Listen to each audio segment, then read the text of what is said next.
We're live, I think. Okay. So hello, everyone, and welcome to the session on Reconnecting Water Management with Nature, Upscaling Nature-Based Solutions. Thank you for joining us all today. My name is Rebecca Welling, and I work at the International Union for Conservation of Nature, the IUCN. So today in our session, we are going to, with the help of our speakers from 3 EU-funded projects, Physikos, Operandum, and Reconnect, we are going to explore what it means in practice to upscale nature-based solutions. What are the barriers? What are the challenges to doing this, to implementing nature-based solutions? But also, what are the potential solutions, therefore, and enablers to overcome these potential problems?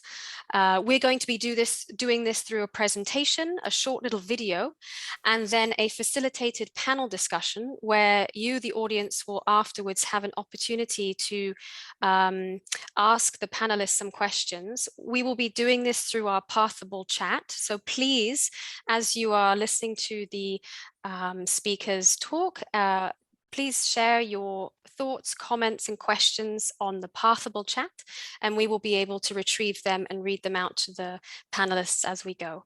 So I hope you enjoy the session. And now, without further ado, I pass it on to our first speaker, Amy Oppen, from the Norwegian Geotechnical Institute and the coordinator of the Physikos project. Amy, over to you. Thank you.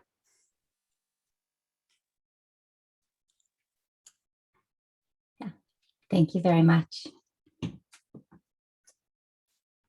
As an introduction to the interactive panel discussions, let me first provide you with an overview of the EU Horizon 2020 sister projects that showcase large-scale demonstration of NBS for hydro-meteorological risk reduction and our approach to upscaling methods.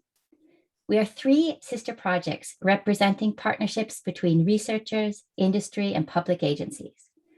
Operandum, Reconnect, and Physikos apply state-of-the-art research for the practical implementation of NBS to reduce the impacts of climate risk for a broad range of natural hazards, including river flooding, landslides, storm surges, drought, and salt intrusion.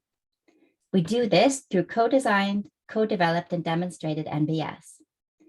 We are working together to ensure that NBS are technically viable, socially acceptable, cost-effective, and implementable at the regional scale, and that the benefits of NBS are inclusive by increasing the ecological, social, and economic resilience of local communities.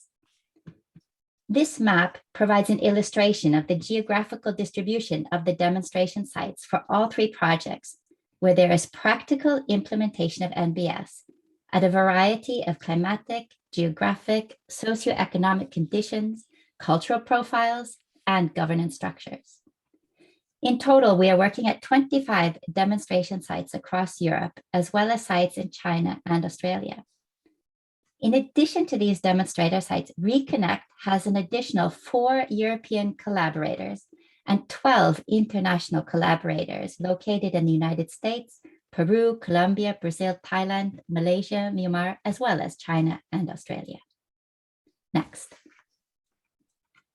These different demonstrator sites represent a variety of landscape contexts, from mountain to coastal areas, to river basins and floodplains, forests and wetlands, as well as drier Mediterranean landscapes.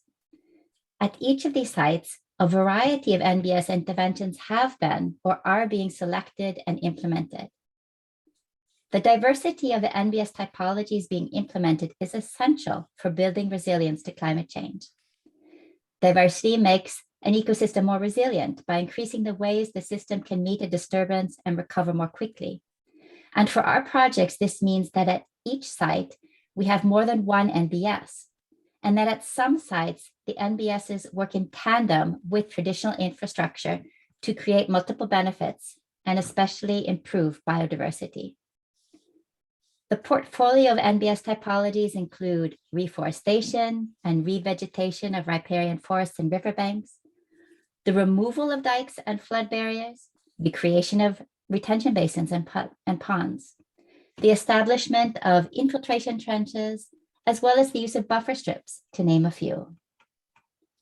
And the pace and stage of NBS implementation at the different demonstrator sites varies depending on the level of maturation of NBS. For example, some sites are in the early planning phases, which make them optimal for co-creation processes, where stakeholders are engaged to discuss and assess and select preferred NBSs. Other sites are more advanced and are either implementing NBS or are currently monitoring the effects of NBS to improve the evidence base for these different solutions. And then finally, some sites are much more retrospective in nature. They have been completed for some years and have the advantage of time for reflection.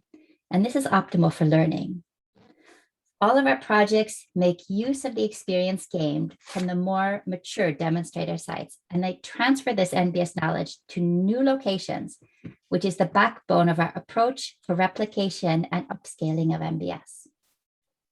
Next.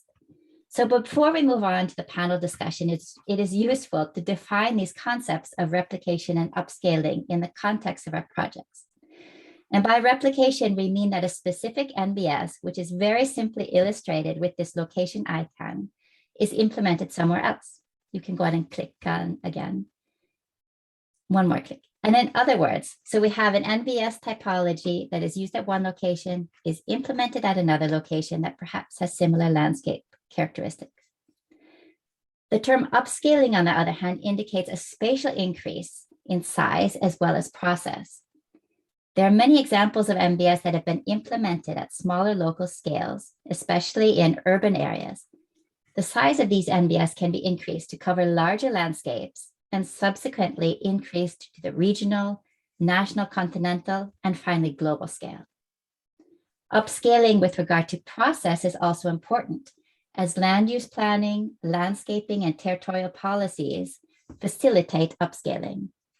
So scaling up as a process aims to change institutions at the appropriate level of policy, laws, and regulations. Next. To achieve replication and upscaling, all three projects use a variety of methods and tools to cover aspects of co-design, modeling NBS function in response to climate change projections, as well as the monitoring of NBS effectiveness.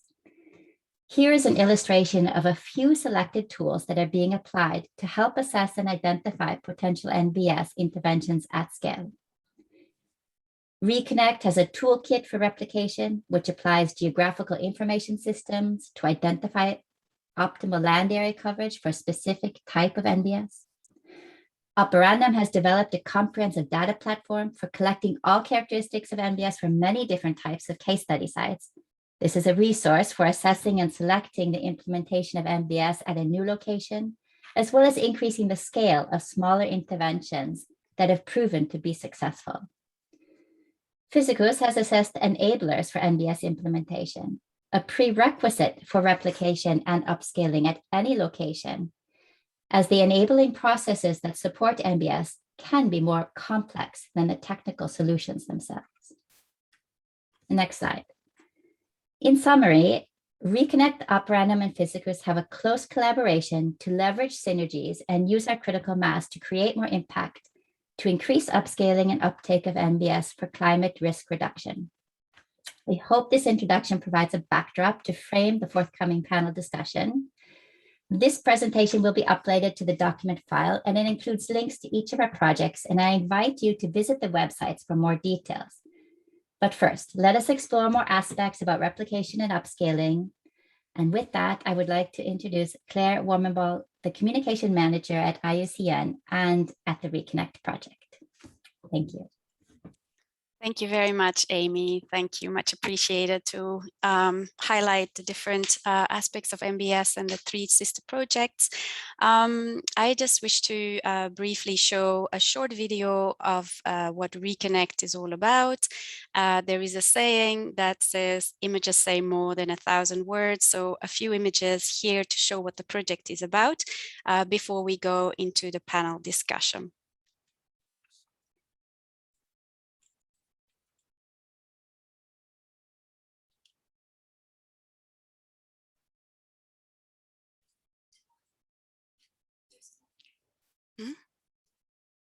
Can't hear it.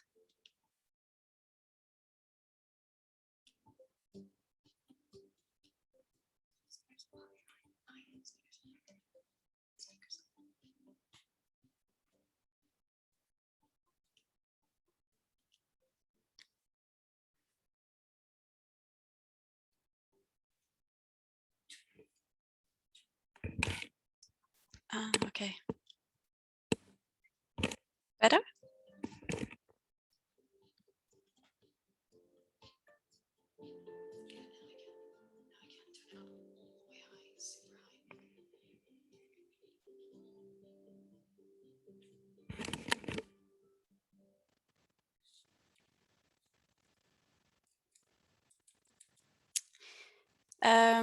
Okay, so perhaps the audio was a little bit of an issue and not loud enough, but at least hopefully that made you pay more attention to the visuals and what was seen. And we will share these links on the file so you can always revisit them at a later stage.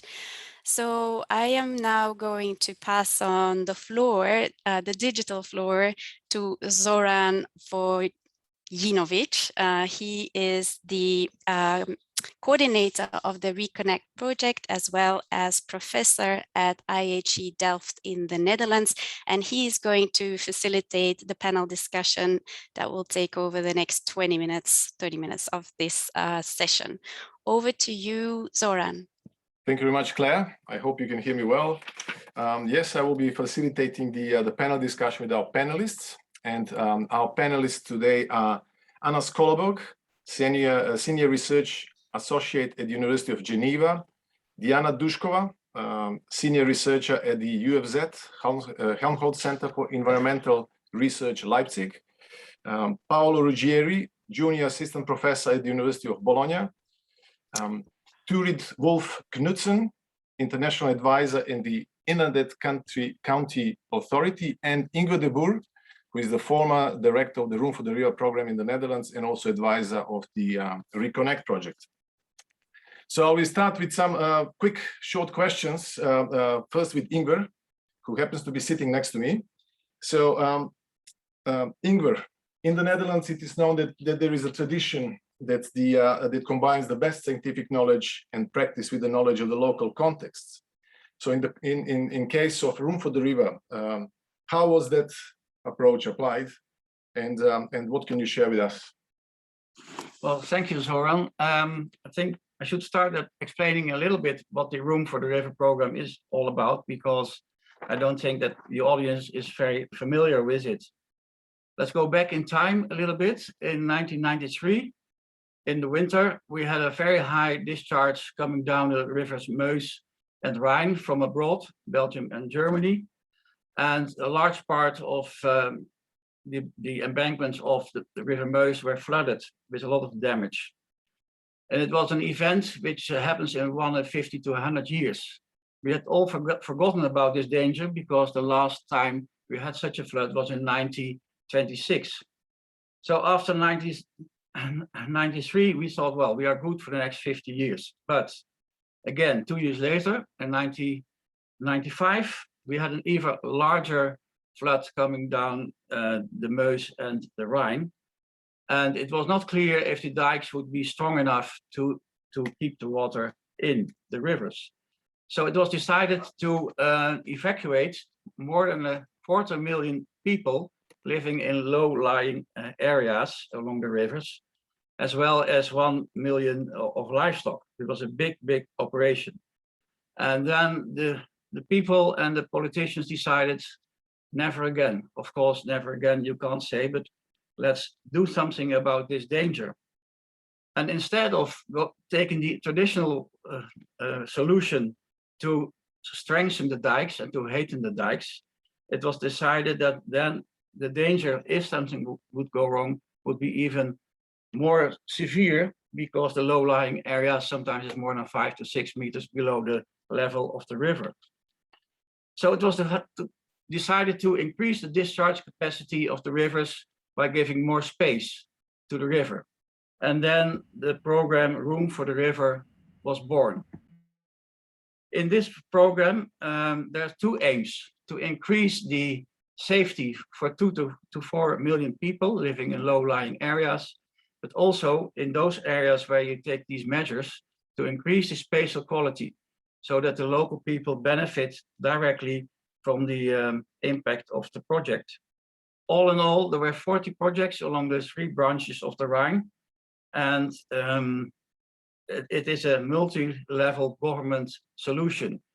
The minister of on the national level is the prime responsible politician, but it's a program working together with 8 provinces, 8 water boards, and with more than 40 communities. The way we worked is that for each project, also the local population was involved. And in the beginning, there was a lot of opposition because people had to be reallocated elsewhere. For example, in one project near Nijmegen, more than 50 families have to be reallocated. So it's understandable that there was a lot of opposition.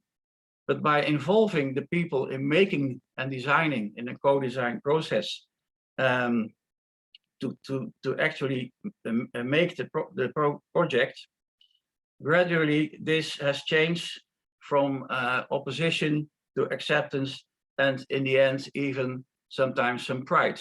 So we developed over time a sense of ownership. Okay, thanks, Ingrid, for that. Another quick follow-up question is, you mentioned that you've had the more than 40 different community groups involved in the project. So did you have the support from the local people from the beginning, or how did you deal with that? No, well, in the beginning, as I said, there was a lot of opposition, and well, the most important thing is that you explain the urgency of the necessity by communication on several levels. But especially it's very important to involve the people in the design of the project. That's the main thing to do. It takes about 3 to 5 years to do this, but it's worthwhile, because if they have this kind of ownership, then when you come to the legal aspects like giving permits, then there will be less opposition and less necessity to go to court. Okay, and a very quick question. Now, in view of the recent floods that happened in Western Europe, affecting Netherlands, Germany, and other countries, it happened to be that the Netherlands suffered the least damage. Would you attribute that to the Room for the Real program, or what's your thought on that? Well, yes, what happened in Germany was exceptionally, with a rainfall of more than 200 millimeters in 24 hours. There were more than 180 people who died, and more than 30 billion of damages. And similar figures are in Belgium. But in the Netherlands, the main problem were in the small tributaries to the River Meuse. The River Meuse had a discharge which was higher than we had in 1995. But the program along the Meuse was finished. That means that along the River Meuse, there were no problems.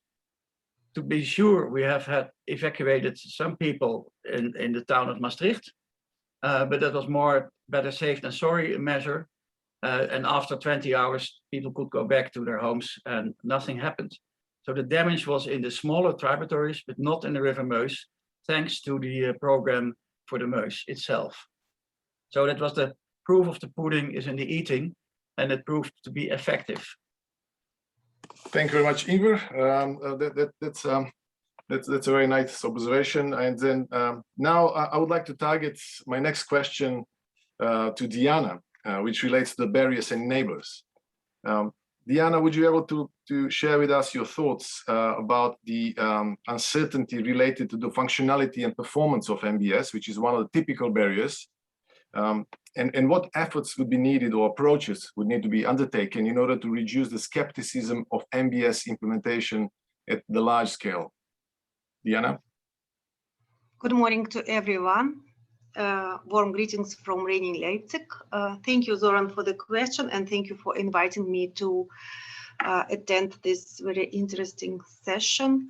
I would like to share with you some of the results of worldwide questionnaire survey conducted by Reconnect in May-June this year on co-creation and upscaling of NBS, as well as some thoughts of our partners obtained through several workshops. So this uncertainty about the functionality and impact, or just positive impact of NBS, is very close connected with other barriers such as lack of financial support and land ownership, mostly due to the interest of those groups who will finance and then somehow have a biggest impacts on how the projects will run and so on.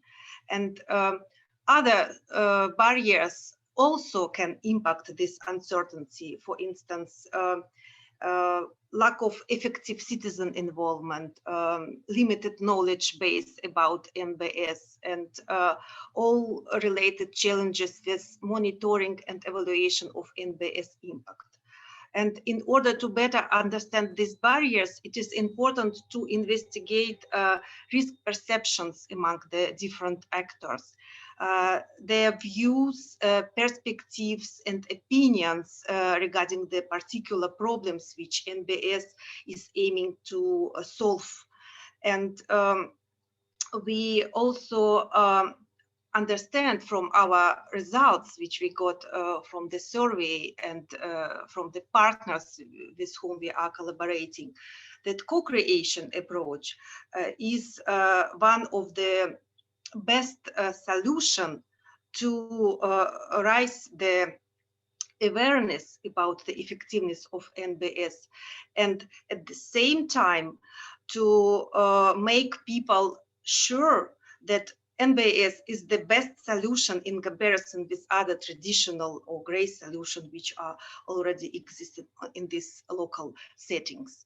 And that is why Reconnect approach is so highly connected with the co-creation concept. And through participatory approach, we try to co-create at every stage of NBS process, from the very beginning, starting from the exploring and co-design with different stakeholders in order to better understand their view and also hear their voices and their interesting and valuable suggestions and so-called tacit knowledge, and make them not outsiders but insiders of the project. And with the rise of their awareness about what we are going to produce this in this place with the NBS, we try not only to co-create but also together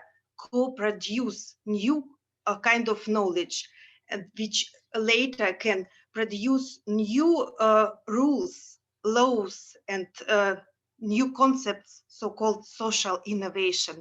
And in this regards, I would suggest that efforts should be focused on how to co-create together, what participatory processes you are able to facilitate at your territory according to your local settings, and also data gathering, monitoring, and evaluation with the help of co-creation, for instance, citizen science, geo-questionnaire surveys, focus groups, all possible workshops, techniques with different stakeholders can help to make this uncertainty about the effectiveness of NBS lower, and to make the outsiders as insiders of the project, and then to promote the issue of NBS. Thank you. Thank you, Diana. It's a very interesting barrier, of course, that the skepticism towards the performance of NBS in relation to the traditional gray infrastructure. But I would like to now quickly go to another kind of enabler-related question, and here I would like to target our colleague Paolo. So Paolo, would you able please to comment from your point of view how climate science could help overcoming skepticism in adoption of NBS, considering that large availability of data may be intended as an enabler, but also it may act as a barrier. Would you please share your thoughts with us? Yes, thank you, Zoran, and good morning, everyone. Yeah, climate data can indeed be overwhelming and misleading, and they often come with a large associated uncertainty. And actually, a conventional approach in climate science has been to predict climate change, variability, and impacts, and then act according to them. I think in decades, this has proven to be scientifically sound and successful, but when translated into actions and decisions, the approach generated large uncertainty and often conveyed information that is not relevant to the local scale. In this sense, a misleading use of crucial climate data can be a barrier. And while improvement is certainly being made in dealing with this, the knowledge gap between global climate change and local impacts remains partly unfilled. But recently, coordinated research in climate science has tackled the problem from a different angle. And I think that a quick paradigm shift is happening with the overall aim of bridging climate science and society, and also linking predictions with actions. And this is already well trackable in the roadmap of the World Climate Research Program, and partly also in the recent activities of the IPCC. So when dealing with actions, but for adaptation and mitigation purposes, climate science is now transitioning into a bottom-up approach that starts from climate-related threats and risks at the local scale. And essentially, this puts stakeholders' needs at the core of the action. And hopefully, it will foster a synthesis of tailored climate-related information from all available sources that is relevant at the small scale. We know that unfortunately, climate variability and change can convert low-risk situations into high-risk situations, and awareness of relevant information on climate threats can provide windows of opportunity for upscaling, thereby favoring, in this case, an enabling environment. Moreover, an inclusion of climate data into the assessment of the efficacy of the NBS in dealing with their purpose can add methodological robustness and relevance to the conclusions that we draw. And I think we have seen also in the introduction to the session that innovative projects working with NBS and their upscaling are already making substantial steps to advance in this direction. And hopefully growing evidence of this will materialize in the near future. Thank you very much, Paolo. I think that's a very important point, since the climate change plays a tremendously big role in the reduction of hydro-meteorological risks, which all three projects are dealing with. But we've heard from Diana before what the Reconnect is doing and what the approach Reconnect is taking in relation to the barriers and upscaling overall. Could you please provide some examples of the of successful upscaling in the Operandum project? Yes, sure. Zoran, I work in the Operandum project, which the aim to deliver tools and methodologies for the validation of NBSs and to reduce in particular hydro-meteorological risks. And as we've seen, the project works also with open air laboratories, 7 are in the EU. And open air laboratories are essentially living labs where NBS are co-designed, co-developed, deployed, and test, working closely with local stakeholders. And I can say that climate science is surprisingly pervasive in the ORs. For instance, we have been designing and assessing the NBS by accounting for local future climate conditions with innovative multi-scale model chains.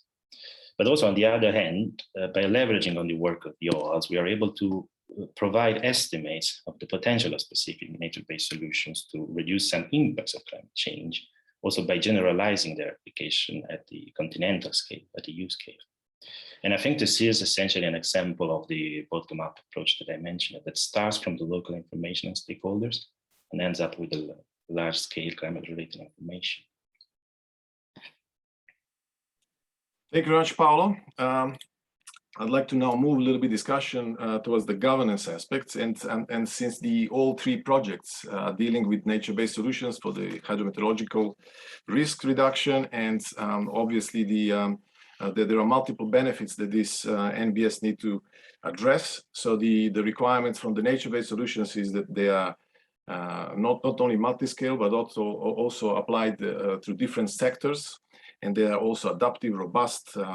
I would like to ask a question to Anna, if you could please reflect on how the polycentric governance can play a role to implement nature-based solutions, and what steps can be taken to help institutions to become more adaptive, multi-sectoral or cross-sectoral and multi-scale. Anna? Thank you, Zoran, for your question. Welcome, everyone, and good morning from Geneva. It's a great pleasure to be here. So let me first explain why the concept of polycentric governance and these innovative cross-sectoral and multi-scale models or public-private partnerships are critical for NBS upscale. So I think we all agree on the fact that one of the key reasons why the NBS concept has gained traction in the past decade is because they provide multiple benefits.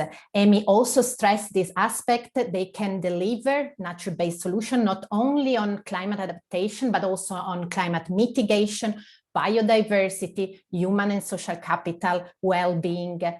However, presently, these topics are dealt with separately, both in terms of authorities responsible for the management of these different aspects, but also in terms of siloed policies. We have different experts and different practitioners in charge of all these different aspects. So we need to break down these silos, but the question is how to do so. So I give you my recipe, which is a 3-ingredient recipe, and I'm looking forward to hear from the participants in the chat if they agree with it or not. So first, we need to transform and change the way institutions work.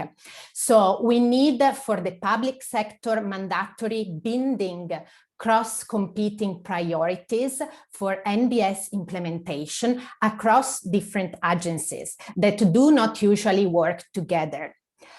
This can be the case for urban planning, natural reserve management, water management, flood risk management. So for the partnerships between the public and private sector, we need also permanent and mandatory cross-sectoral and multi-scale formal mechanism to enhance cooperation. And we need absolutely adequate financial support and capacities to foster this cooperation.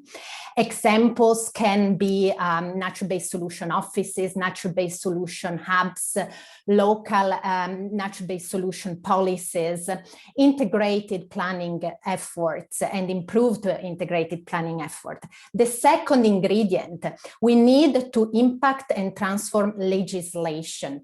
It is of critical importance to identify agreed standards and quantitative and measurable targets for nature-based solution deployment, quality, but also to track the use of NBS finance.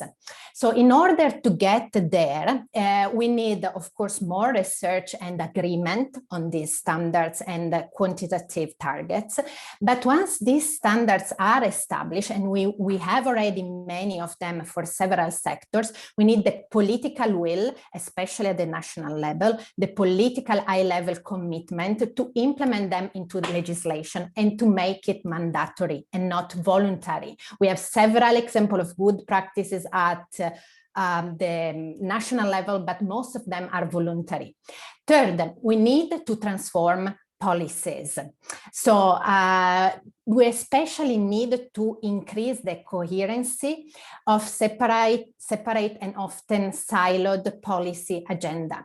We need to increase the coherence between also the objectives and the indicators across different policies. And to do so, we need really to adopt a better and more system-oriented approach to policy formulation. Thank you. Thank you very much, Anna, for giving us giving away your ingredients for the polycentric governance. I'd like to move now a little bit discussion towards the political willingness, which is really sometimes crucial, if not one of the most important barriers. And I would like to target that question to Turid. So Turid, would you please share some thoughts with us on how can we help bridge the knowledge gap between the politicians and ourselves in order to overcome the lack of political will, which is, as I said before, it's one of the typical NBS barriers. Turid?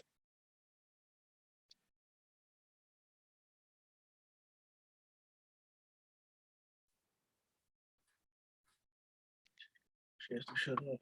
Turid? She has to shut up. Sorry, I was muted. Can you hear me now? Yes, okay. So thank you, Zoran.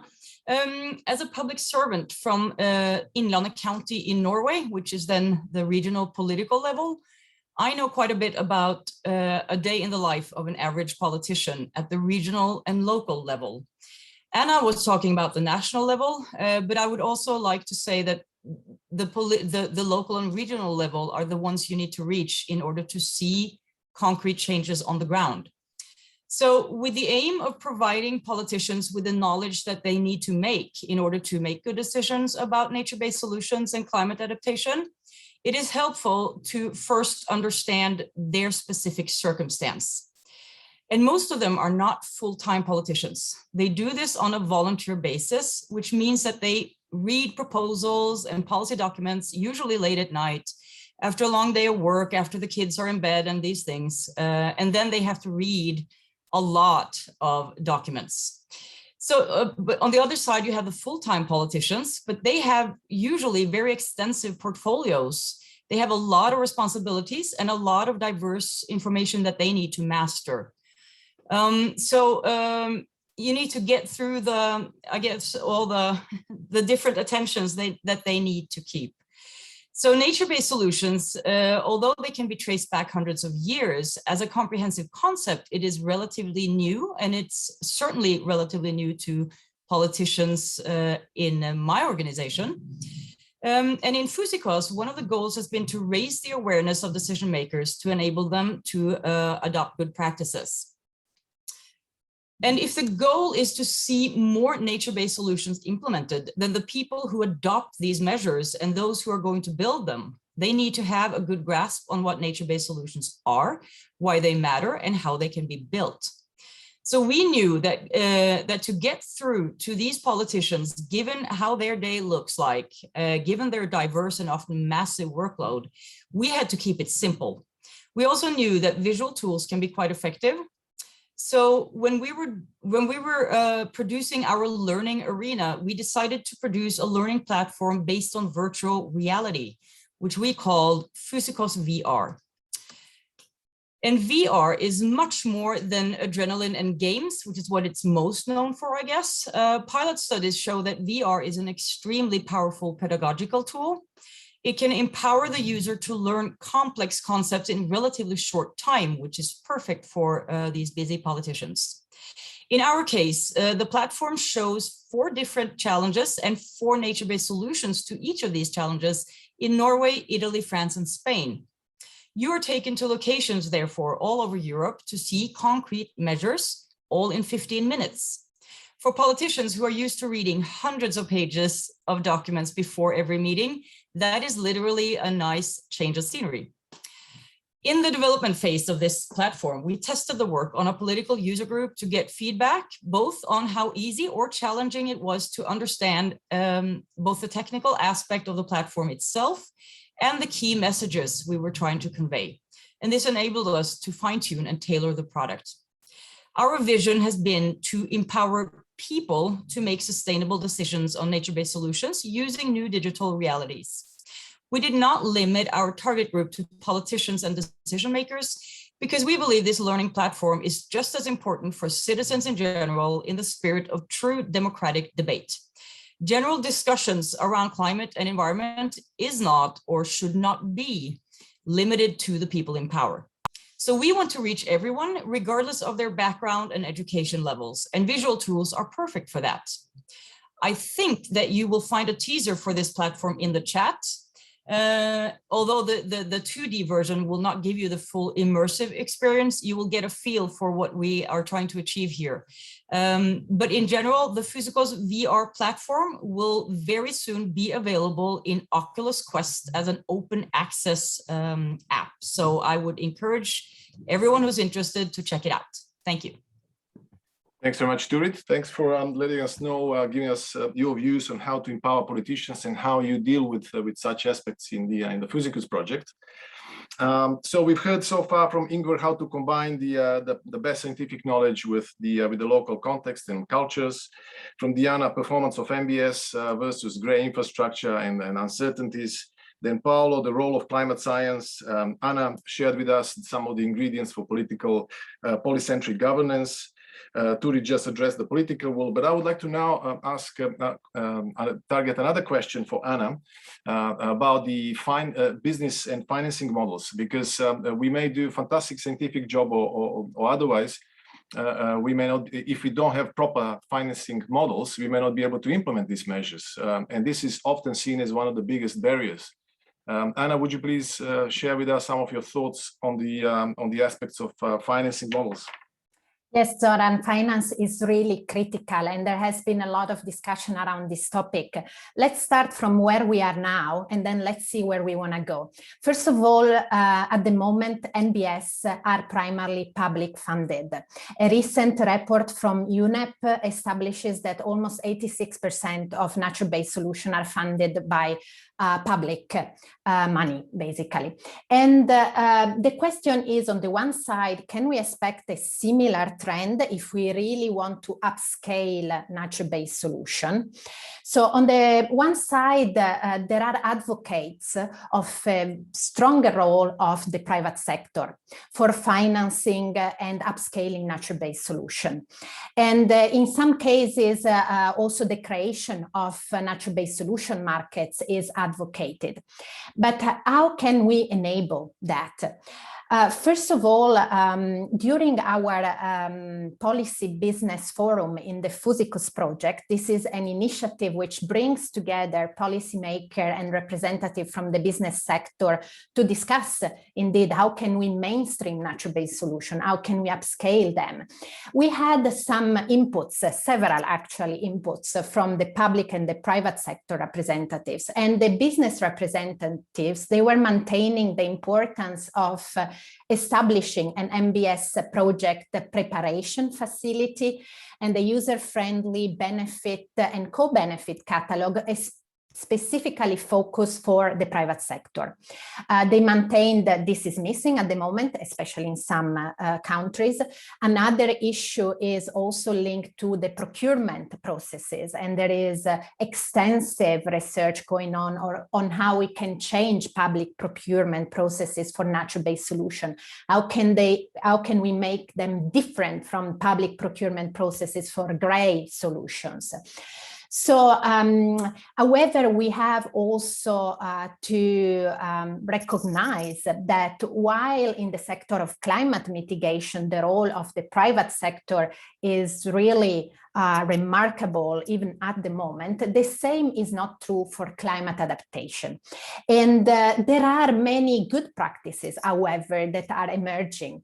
For example, in our recent workshop for this policy business forum, there were presentations about what is going on with an ecosystem insurance scheme in the Mexican state of Quintana Roo in Yucatan, where Swiss Re, Nature Conservancy, and many public and private authorities work together to finance climate adaptation and nature-based solution, basically through a scheme that uses tourist taxes.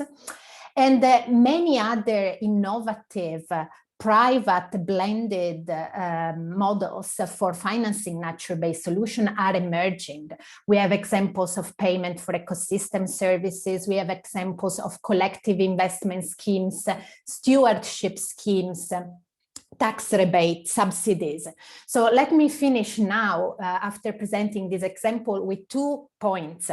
One is we need, of course, greater synergies between the public and the private sector, but not only to enable investment in nature, but to enable also disinvestment in nature negative or gray projects. And a second point is that there is a necessity to transition also the governance of the finance sector. We need, of course, be better able to tap into microfinance opportunities. And here, what we have been discussing was the role of public banks and the fact that they can provide more and more financial capital that is necessary to meet nature goals. Thank you, Anna. Thanks for your reflection on the financing models. So now, before we close this discussion with our panelists, basically what we've heard now is a number of different barriers that we reflected on, and also some of the enablers that could be used to overcome these barriers.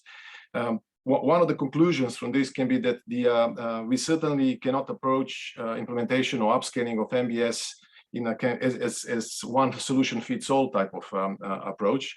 So therefore, my question, the last question to the panelists would be to Ingvar, my colleague with whom we started this session, is that how do you see that the one solution cannot fit all, and what will be the most effective and feasible approach towards upscaling and implementation of NBS from your experience, Ingvar? Well, thank you for this very simple question, Zoran. I think what is important is that we have examples that nature-based solutions actually work. And I think last summer's high water in the Netherlands, at least, is that the program which has been carried out actually works. As I said earlier, along the Meuse, there was no flooding along the Meuse, whereas 30 years ago, there was a lot of flooding. So it's a good example.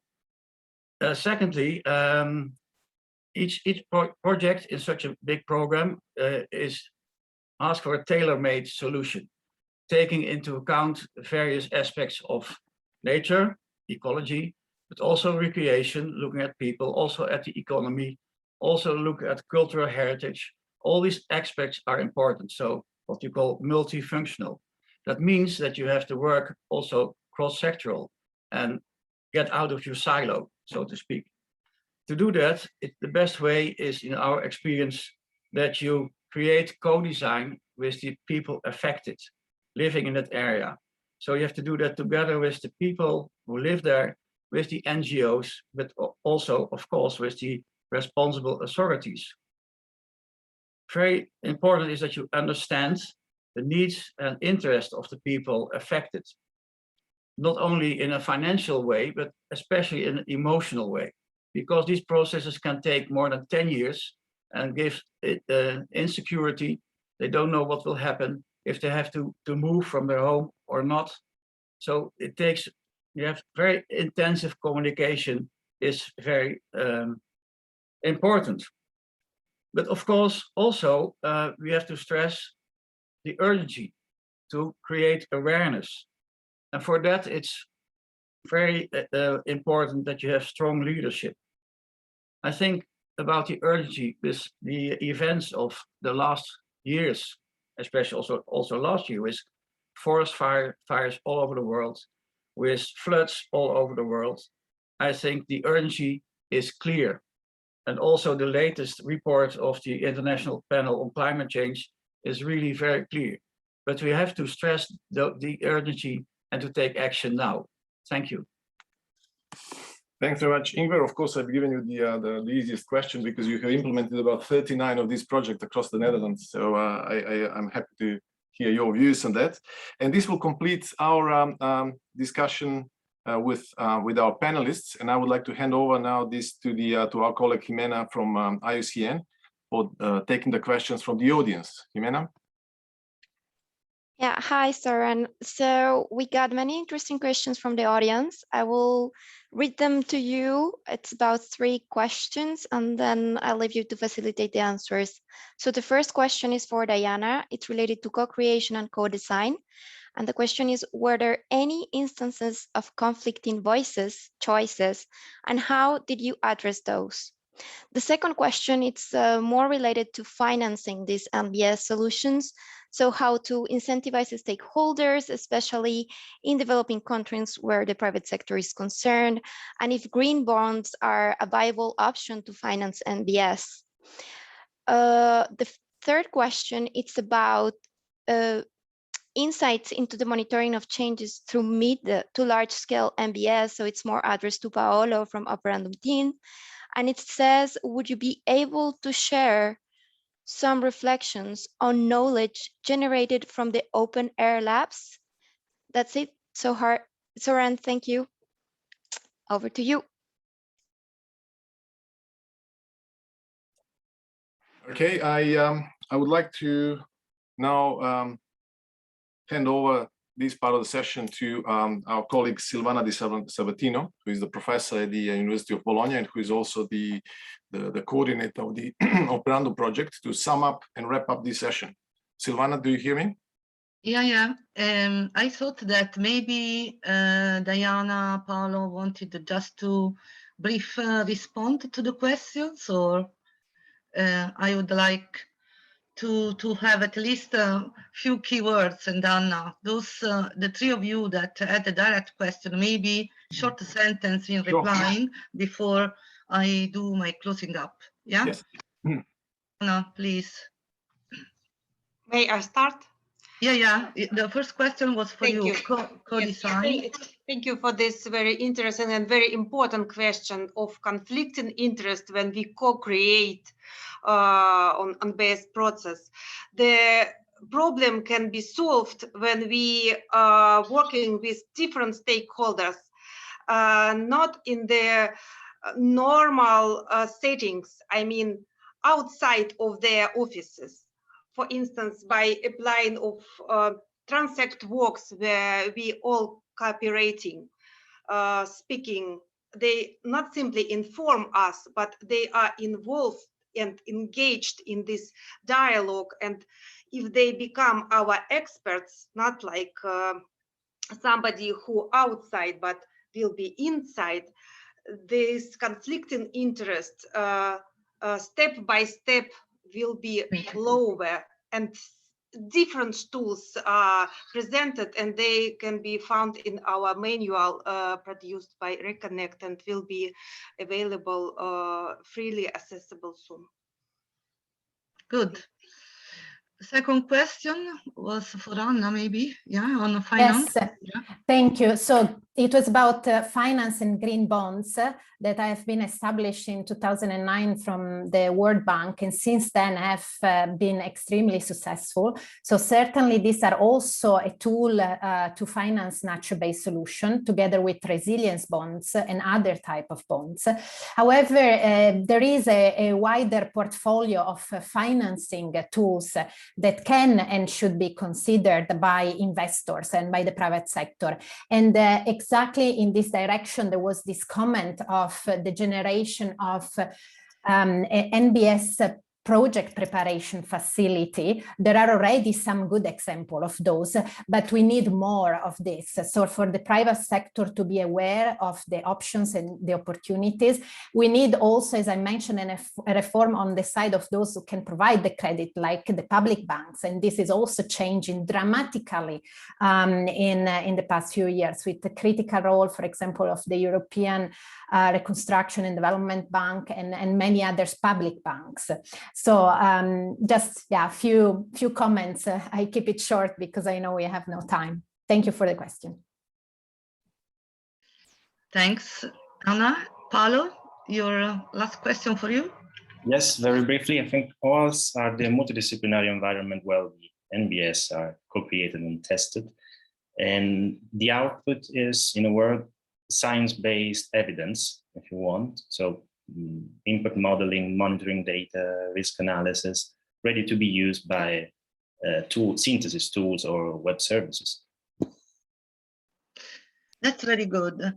I think if I check with Imena, Zoran and Amy, if this is our time then to conclude, or if you would like Claire to say something before I close, or somebody else.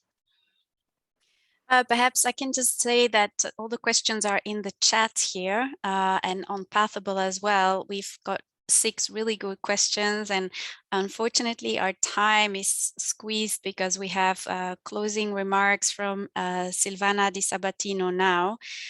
I'm just looking around at my colleagues here. We will attempt to address these questions in a follow-up with written answers so that we don't leave you hanging. But for now, I will then pass over the floor to Silvana, who is the coordinator of the Operando project. Silvana, over to you. Thank you. Thank you. This is a big honor to close up this really interesting session. We'll do my best to try to identify key messages for the audience.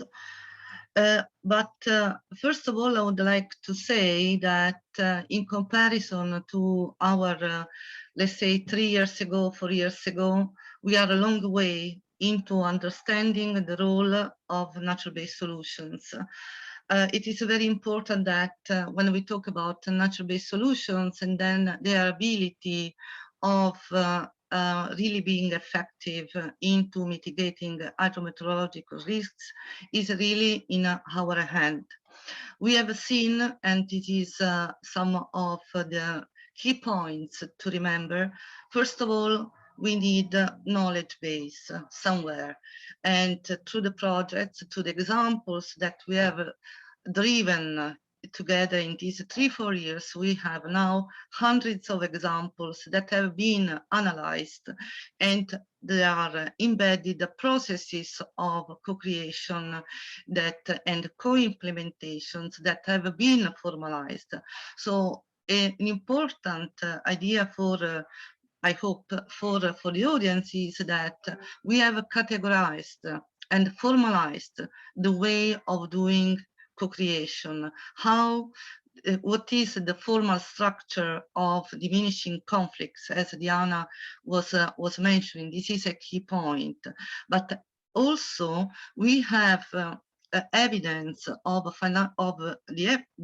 how financial models perform, as Anna was mentioning, and these are also documented. So through our website, you can find out relevant articles, scientific articles, and also documents that would help you into implementing your Nbs project. But another important point that probably is the, let's say, the driving point of this conference today is that we need upscaling. Upscaling, as was mentioning by Amy at the beginning, and also tackled by our panelists today, is a very complex process. Replication is part of it. The more we replicate, the more we monitor.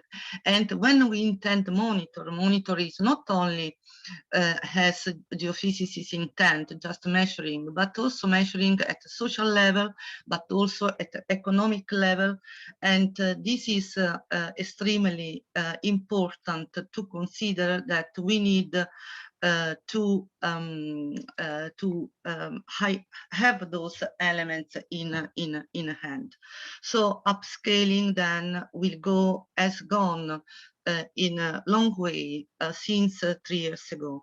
I remind the audience 1 minute more, Claire. I don't know how many minutes I have, 1 minute. So I would like to remind the audience that we are dealing with non-urban, especially, although there are some urban, let's say, contaminations, but we are dealing with catchments, with regional, let's say, regional setting in different geographic, also climatic, cultural, and so locations. And we have now documented all our steps, and this is also our way of including more people into the agenda, so that for politicians, for policymaking and investors, there are the evidence through the replication we have made for having really an opportunity to face the adverse effects of climate change well prepared. And Nbs is a powerful tool, and through upscaling we can really do our reach our goal of really do something for the society and for the future climate. So these are my closing remarks. You may see at a very high level, the panelists did a good job in being precise, and you can formulate and find the details of what have been said and documented through our website. Each of us will form a cluster with some uniqueness, but we work together to address together these challenging problems. So really thank you for listening to us, and I hope that we have given you some more elements, and I really look forward to hear from you, and please write to us. And we are really happy to share a bit more of what we are doing now. Thank you so much. Thank you. Perfect timekeeping. 12 o'clock. Thank you very much all. I'm going to stop the recording now and end the session. Have a wonderful weekend, everyone, and thank you for participating in our session. Thank you very much. Thank you. Thank you.